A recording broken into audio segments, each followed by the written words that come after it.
Hello, everybody. Welcome back to my channel. I am USA Today bestselling author Katherine D. Graham, and with me, joining us for day 2 of our 3-day summer indie book blitz. Why did I pick a name so long?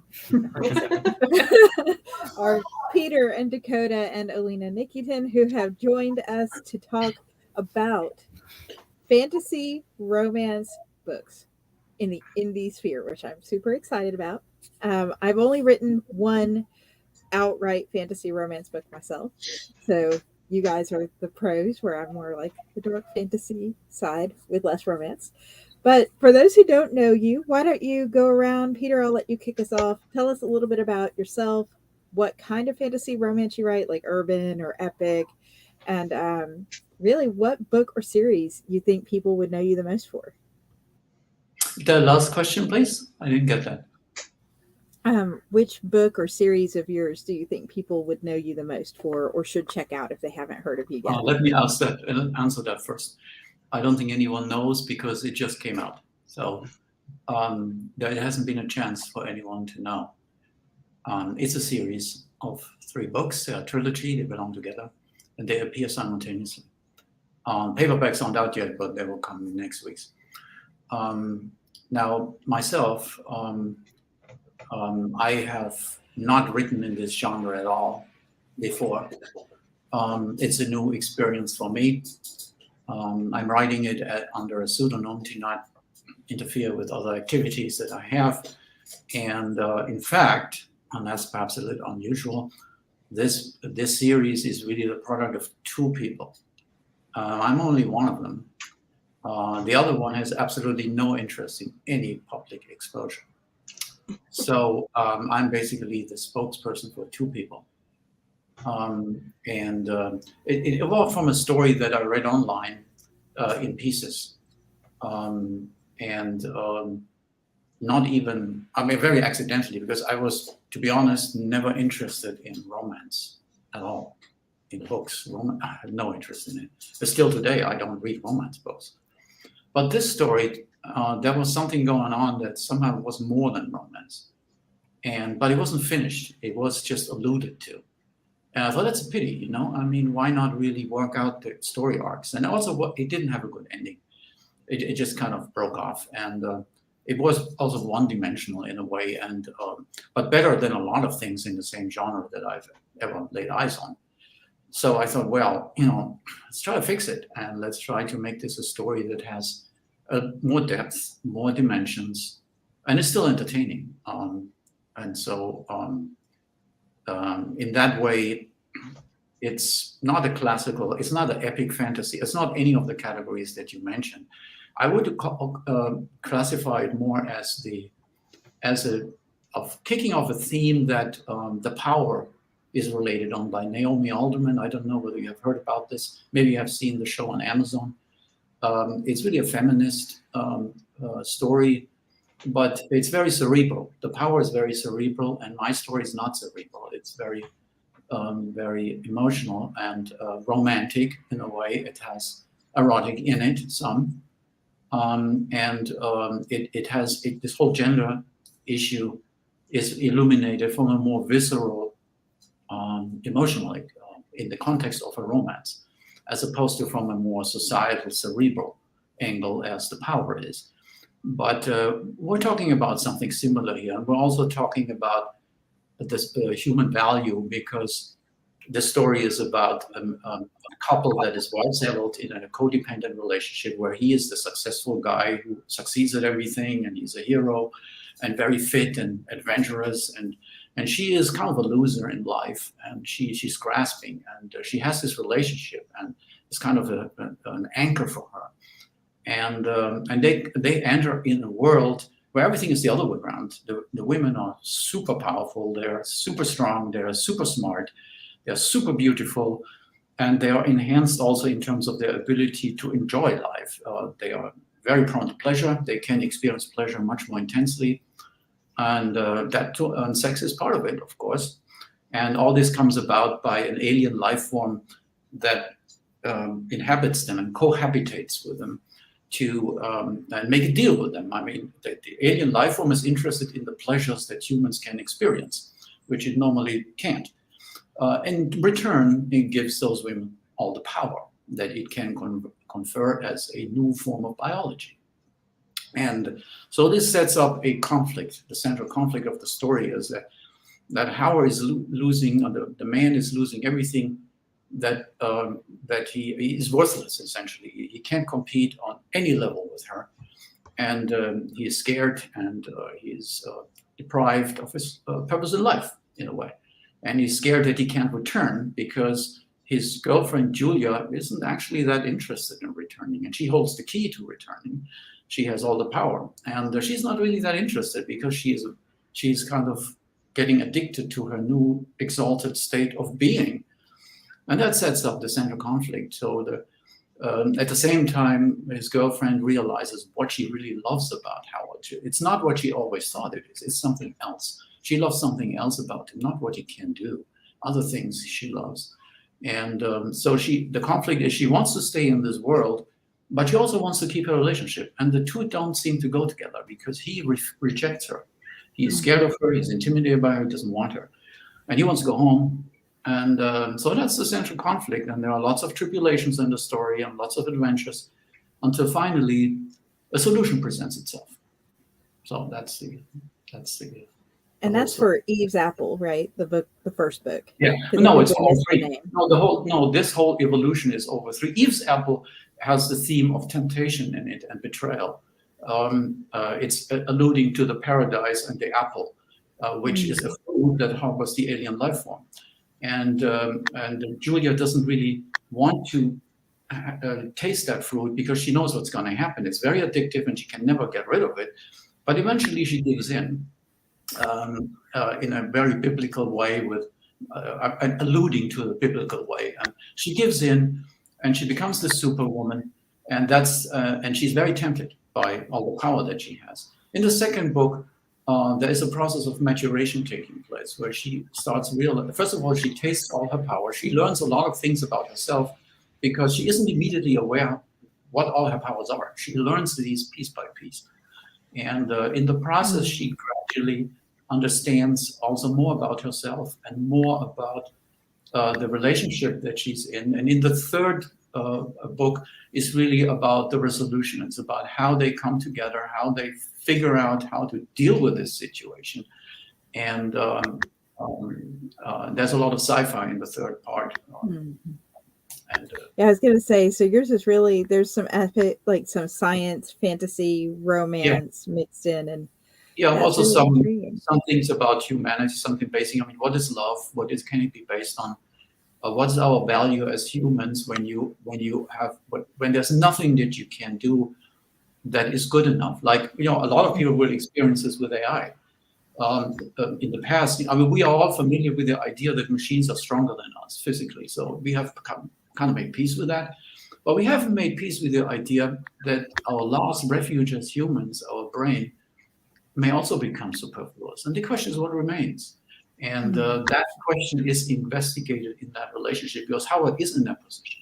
He's by far not as smart as she is. He's by far not as strong as she is. And so what remains for a hyper-competitive male in that situation? Very deep start for our panel. Very deep. That's why it's not a classical fantasy, Roma. It's not a classical fantasy, I love that we've got this variety because I know everybody's books in the group are a little different. Like mine tends to be more typical epic but dark with Splitting Dawn. Dakota, I have been excited to talk about your fantasy for a long time, so I'm going to let you go next because I think this is the first time I've hosted you on the channel. So yes, it is. Thank you. You can tell us a little bit about yourself and your book. Well, I'm Dakota Gum. I am a fantasy author. I write primarily fairy tale retellings. I've got my only published work right now under this pen name is Lucille, a Bluebeard retelling. It's a novella, a retelling of the classical French folktale Bluebeard, which is a very dark story that really fascinated me as a kid. Which was probably a red flag, but But I really enjoyed that story, and it got me thinking that it would mesh really well with a vampire type story.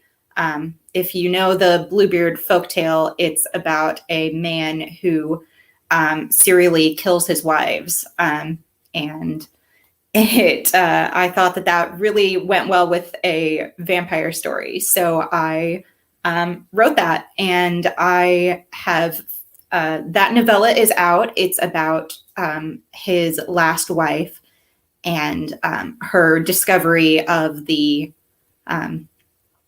previous wives and what her husband is.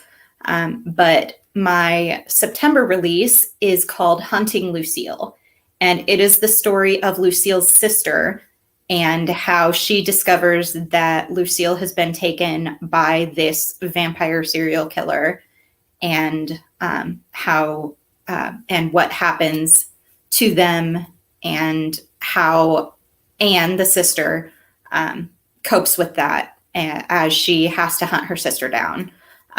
So it's really, it's a love story to Europe. I spent a year living in Europe as a teenager, and I just fell in love with it. So my books are all very historically based. I do a lot of historical research, but usually they're rooted in real places, real cultures, and I really just focused on bringing that beauty of the different cultures to life as Anne and her love interest travel Europe hunting for her sister and her sister's vampire husband. I love the twist. I do love vampires, but I was getting sort of tired of the glittery vampire types. Absolutely, yes. A return to the darker, not as sparkly.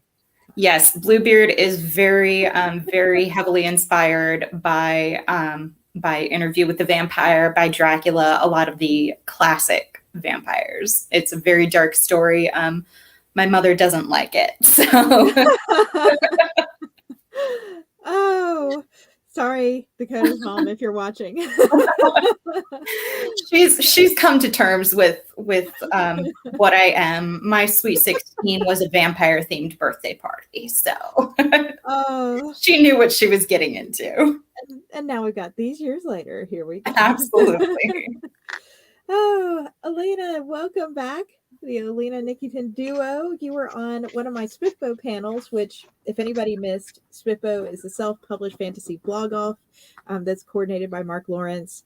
300 authors participate, 10 blogs judge them. You'd think after 22 of those panels I would have that part down, but and so yeah, we did a whole bunch. We did 22 panels devoted to SPIFBO. There's a whole playlist on my YouTube channel if you want to catch up on all of those. But today we're focusing on Elena Nikitin's books outside of SPIFBO, as well as, you know, being SPIFBO authors. And Peter, I believe, is a SPIFBO author as well. So thank you for joining. We'll have a mix of some SPIFBO authors and some non this year. But why don't you tell the people who didn't catch the last panel a little bit about yourselves and what kind of fantasy romance you write and what book you think you might be known most for?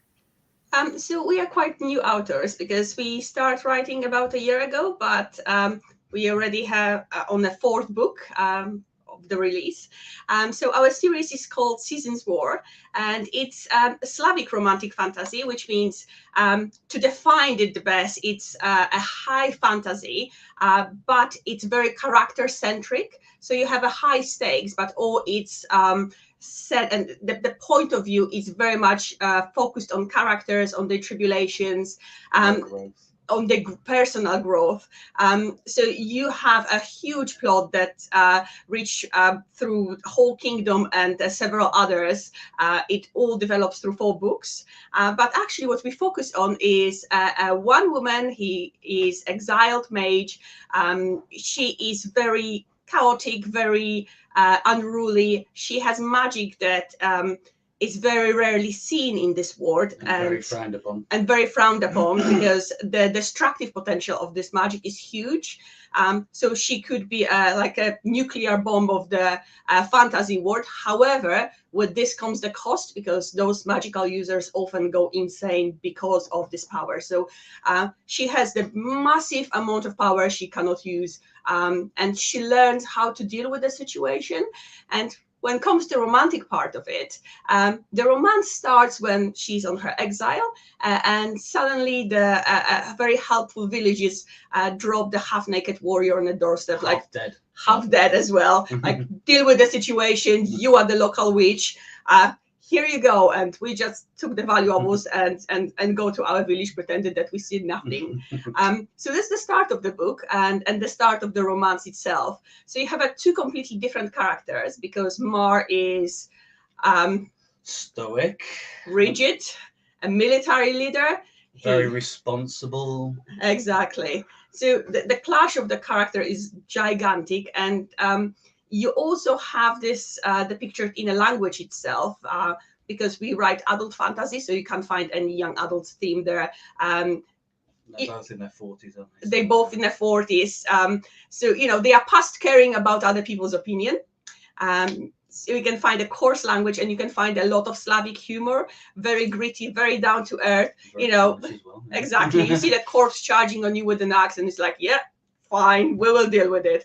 This type of humor. So that's I think the major theme in our book. Plus, I think we have a very lovable side characters, because that's what our readers feedbacks to us. Everybody loves the side characters more than anyone else. So yeah, happy endings. Especially if they're animals, like pet horses and things. Oh yeah, we have animals companions as well. Especially the cats. Cats yes. So excited to hear more about your book. I just love it. So we have, hey, you joined us. Yes. Speaking of animals, we saw your familiar just a little bit ago. Oh, yeah, she'll pop in and out. She's never far behind me. Yeah. So welcome. Why don't you tell us a little bit about yourself, kind of fantasy you write, and one of your books you think people would know you the most for? Yeah. So I'm Jamie Hunt, and my book Marked by Fate is actually a Spiffbo entry this year. So I just started writing not even a year ago. I used to love reading and writing, and took a long break as I was, getting my education and starting a job, entering the workforce. And then when I got back to reading, it just reminded me how much I love reading, writing, all of it. So now I've written 2 books. So I have the second book out in this series and the third one on the way. So I haven't really stopped since I started again, just feverishly writing. But my first book, it's Celtic inspired lore. So if you like anything to do with Celtic gods, Celtic fairies, creatures, you'll find all of that in Marked by Fate. It follows Katherine actually, who is back home from college for summer break. Her mom just moved, and so she's really struggling to fit in, with all the moving. Her dad passed away, and she hasn't really found a group to call friends at college. So she's just feeling very lonely, and she begins to see creatures that nobody else can see. And because she is curious and independent, of course, she has to follow them and doesn't tell anybody else. And what she discovers is that she actually has fae blood, and she follows one of these creatures into the fairy realm, only to discover that her bloodline in particular is being hunted. And so there's a villain that's hunting her bloodline, and her coming back sets off a trigger of events that transpire.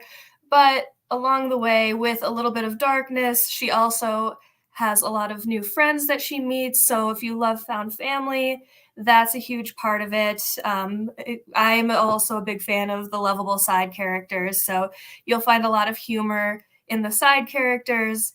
And then it is a fantasy romance because there is a love triangle between her and the commander of the Queen's army and the heir to the throne, so the Queen's great-grandson. So there's a lot going on there. Neither kind of guy you want to tick off right there, the commander or the prince. Absolutely. Oh, I've got to admit, there's some of my favorite tropes in there, and I don't know if Dakota saw any of the Starfire Express stuff I've been working on, but as I'm listening to your thing, I'm thinking, oh, yes. I mean, my personal writing takes more of a Japanese approach to romance as far as media, which I didn't realize, and this is sort of what I wanted to get into on this panel for you guys to answer as well, for writers or readers who may be tuning in, is what I wrote Splitting Dawn, which is the book that was in the Realm of Darkness set. When I got to the end, I remember getting mixed feedback from the beta before the version that went out, because I didn't have her choose.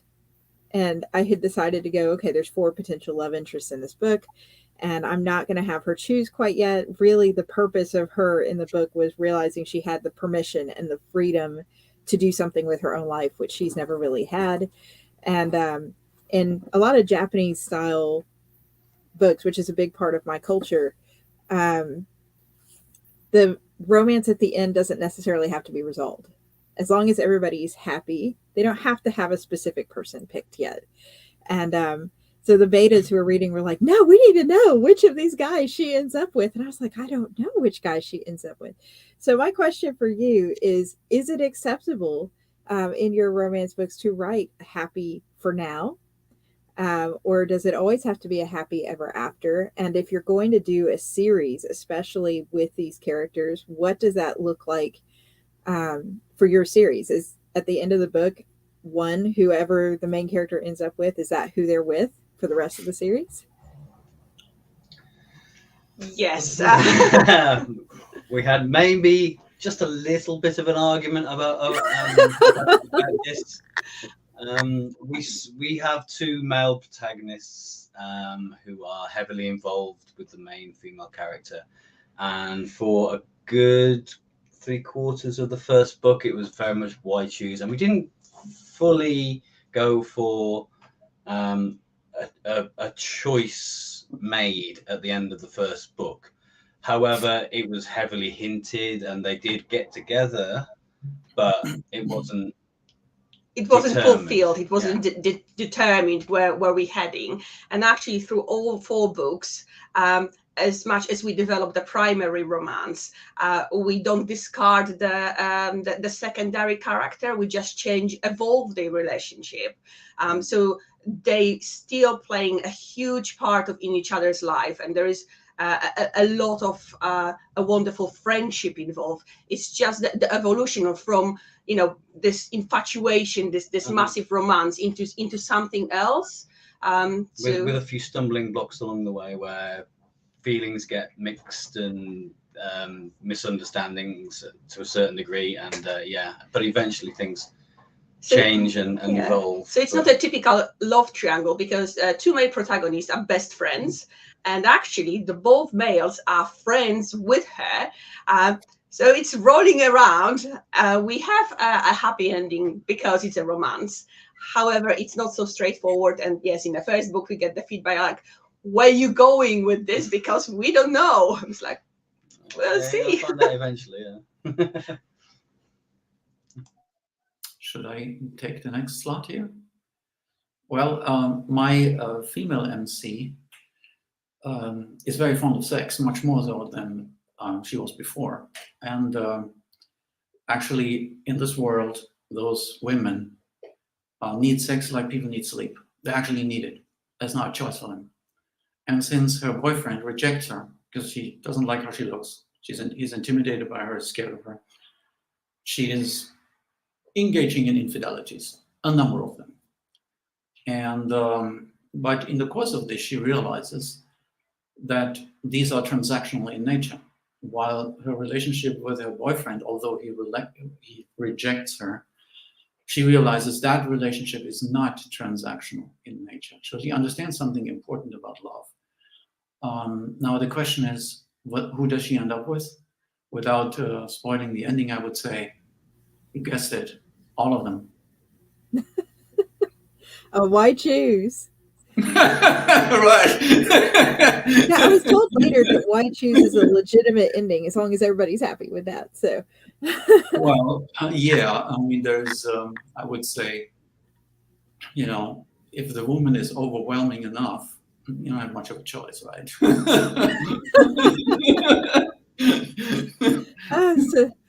so that's a good segue though, because in Dakota, you've got a very dark, sort of very overwhelming presence in the weird. So what's going on with yours?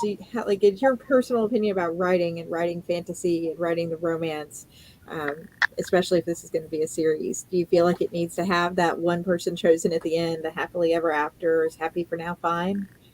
I really tried to stick with a fairly traditional happy ever after.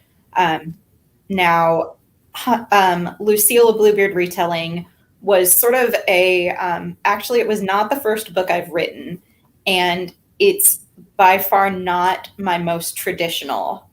It's a very dark story, not super typical of my writing in general. I typically have kinder main male characters. Jacob is obviously not that. He's very inspired by Lestat and Dracula, as I said. But I really, I have a Pied Piper retelling that I'm working on right now that's got a very traditional happy ending. Hunting Lucille has a fairly traditional happy ending. So yeah, that's something that's really important to me. As a reader, that's something that I look for. And if I find out that the ending is sort of tragic, I will set the book aside and not finish it, because that's something that's so important to me as a reader. So I really strive to include that in my books that I write. Mm-hmm. Love that. And you got a little bit. So now if people are interested in finding out what's different, all of these authors' books are in the description box too, while I'm thinking about it. So you can go follow them and check out their books. Jamie, how about you? Where do you fall on the subject? I personally, when I'm reading, I don't mind if it's happy as it can be, or, that it leaves things open to interpretation. But with my book personally, my editor likes to call it a classic Jamie Hunt ending when she's going through it with chapters and the book, because the first book ends on a massive cliffhanger. So you do not have your resolution at the end of book one. But she is, she does have a main love interest for the first one. And then the second one in the love triangle, he's kind of skirting on the side, teasing her, pulling her into his, charm. But nothing happens there. You do get your resolution in the second book as far as the relationship. You might not like it. There's definitely a lot of heartbreak in the second one, and it's a lot darker. But it's a resolution. And, my hope is that, every storyline does get wrapped up in a nice bow, leaning towards happily ever after, but there, it's going to break your heart along the way.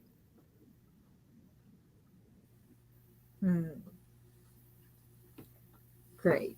So now we know all the different kinds. There's a bunch of different types of romance that you can pick up from this panel.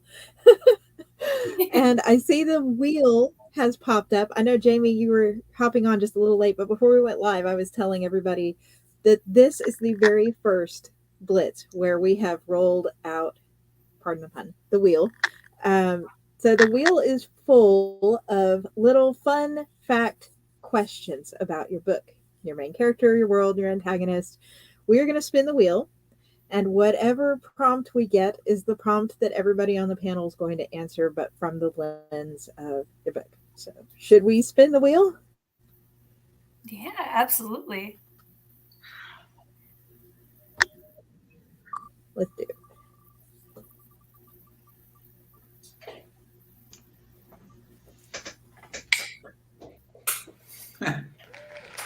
Your main character's favorite food is what and why?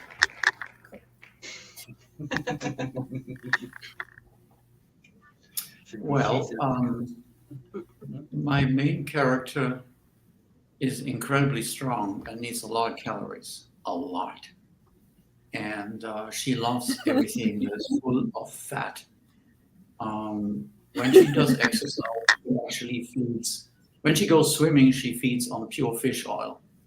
And when she is on land, she prefers just plain pure butter. Because she needs Wow. much energy.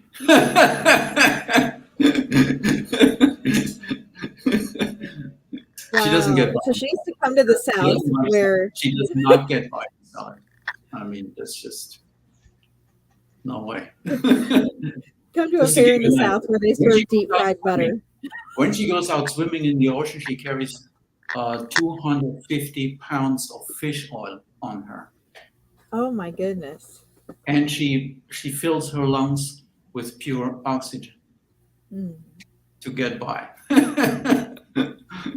So. Wow. Yeah, kind of dictates it, right? But that doesn't mean she is not a culinary. I mean, she does have excellent taste buds. It goes into this whole pleasure thing. I mean, she does know how to enjoy food. And when she doesn't have to work hard or do anything, then she will easily eat 12 courses of the most sophisticated food. But it's got to be fatty, rich, and she drinks a lot of alcohol. In contrast to normal people, alcohol expands her minds. It doesn't close it, it expands it.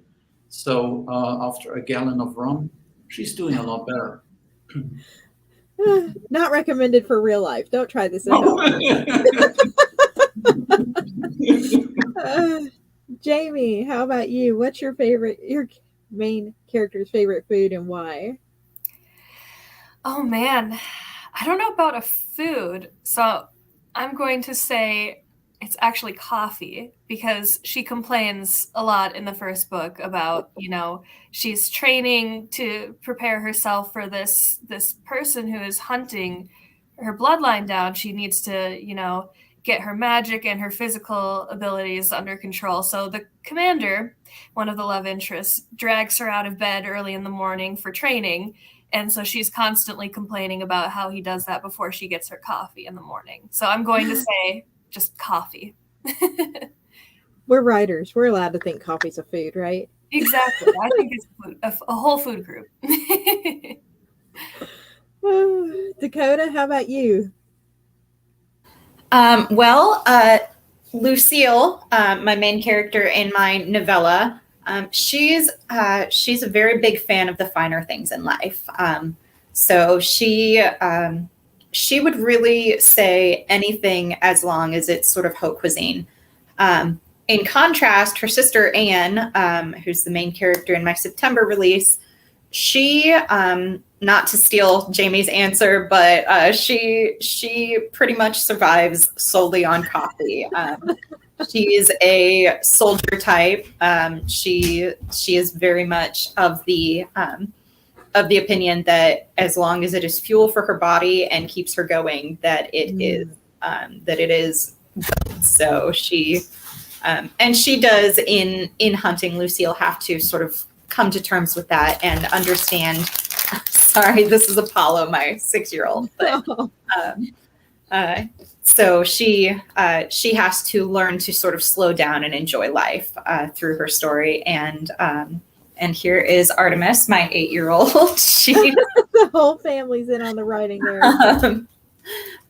So her love interest is a very casual, laid-back type guy. So that really plays into it. He tries to teach her to slow down and enjoy life. So I have to ask before we ask Alina Nikitin's view on it. Mom, Do either of your characters, Jamie or Dakota, put butter in their coffee? absolutely not. Anne is a straight black coffee. No sugar, no milk, nothing added to it. So that would be restricted for Peter's world. You've got to save the butter for his world. Absolutely. Yeah. So, Alina, Nikitin, what is your main character's favorite food and why? Because we have two main characters. So for Ina, it's mainly beer, a wine, a meat, and a fish chowder. She loves everything that is fish, sweet, and drinkable. And she has a strong love to alcohol and a very good connection with the drunken wizard, which is the watering hole for the local criminal population.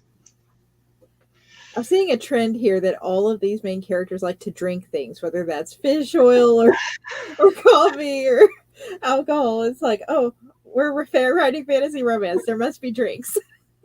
Well, yeah. Well, you got Mar as well, and he's a soldier, so of course he does like to imbibe a little bit on occasion.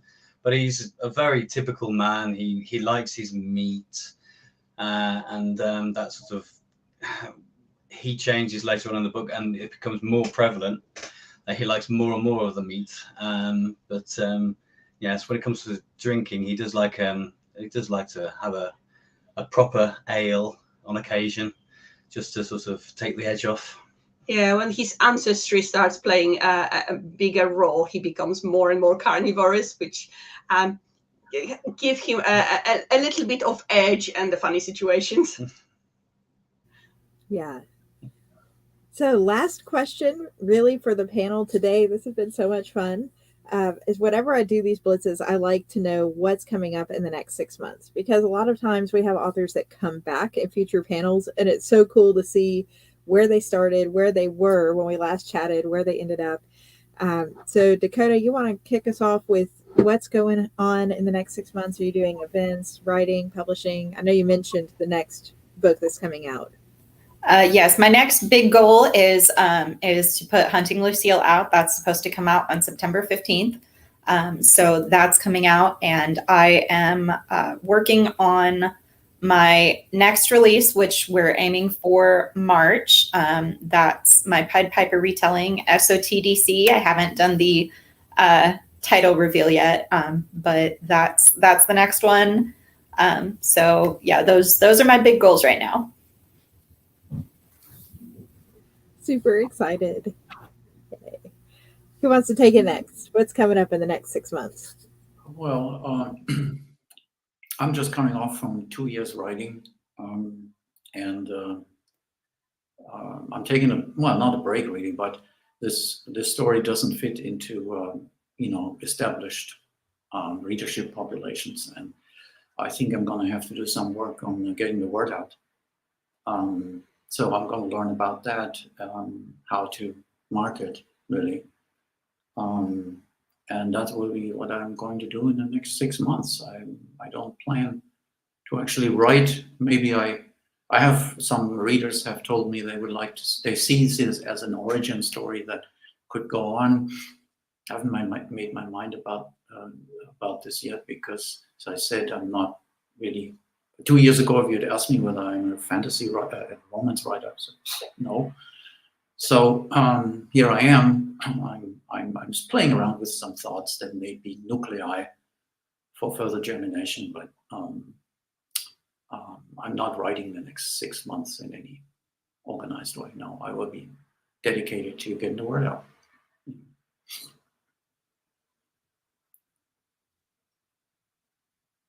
Hello? I have lost sound. Yeah, I did too. Oh, there we go. Yep. Sorry. I think that's one of the hardest parts of being an author is the marketing when you go indie. Yeah, for sure. Alina, Nikitin, what's going on? Well, so yes, the newest release is the one that comes on 28th of July. It's a Summer Veil, so it's the final part of our Seasons War series that wrap around whole plots and give all the answers. So we are very impatient to see it on the shelves. Yeah. And got all the lovely artwork ready, and the art readers are all chomping at the bit to get hold of it, and everyone's looking forward to it, including us, and it's very, very nervous time getting ready to release it. Yeah. And at the moment we are writing. Well, proper autumn. We're planning to release The Magic and Medicine. So it's a paranormal medical romance, which take place in Gdańsk in Poland.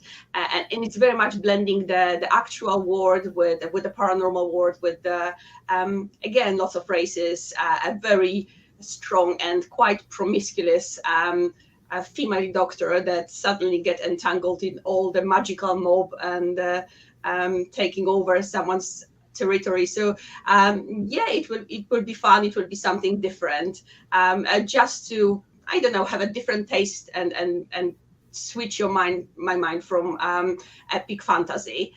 So yes, the next one will be Magical Medicine, and possibly sometime in December or January, we will release The Royal Inspector, which is a spin-off from Seasons War. So it's a standalone, completely different heroes, completely different story, but set up in the same universe. Nice. A lot of writing, a lot of things in the works. Jamie, how about you? You mentioned earlier that you're rushing, like, to sort of get into the second book in your series and everything. What's going on the next 6 months? Yeah, so it actually just came out. This is the second one. It just came out a week ago. Oh, sorry. No, you're good. It just came out a week ago, so I'm still, trying to get initial feedback on that one, pushing the marketing for that, and then working on the third one. So that's the third and final one. I'm trying to get out still by the end of the year. So the first one, lighthearted, fun. Second one, a lot darker and a lot more trauma. And then the third one, definitely trying to find a good balance there. So, you'll have a nice conclusion, but, there's still going to be some things that happen that aren't ideal. But after I finish the third one, and I haven't even got a title for it yet, so you'll be as surprised as I am by the third title. I plan on trying to write a contemporary romance because I actually play ice hockey, and I'm seeing, all the hockey romances that are out in the world. So it'll definitely be a pivot from fantasy romance. But I really want to try my hand at that. And I feel like, having that first world experience growing up around all the hockey boys, I would be able to write a fun hockey romance using a lot of the language that they use, which is arguably very crass, but humorous. Yeah. So many good things going on everybody's books. I'm sorry again. Congrats on the release of book 2. Thank you. Yeah, of course. Thank you. So for those who want to read and support these authors and their books, you can definitely check all of those out in the links in the description box. The best way a reader can help an indie author is by reading and reviewing and talking about their books to their friends. Everybody here has some awesome books, and we are actually coming back in about 45 minutes. We actually have Heather Carter, who's going to be coming on with Helen Garraway to read an excerpt from their books. And Heather has some amazing twists on romance, if I do say so myself. So that should be quite a treat. But yeah, I'm sorry? I'll be reading tomorrow. Yes, and Peter's reading tomorrow. We have panels, lots of panels left. We have 10 panels left, I believe, to go. So we've got 5 today and another 5 tomorrow. We'll have live reads. We'll have interviews like these. So just subscribe and catch all of them. It's going to be good fun. Good fun. Thank you all so much for joining. I wish you the best for the rest of 2023, and I'm excited to read more of your books. Thank you. Thank you so much See for you guys having soon. us. Thank you. Take care, everybody. Take care.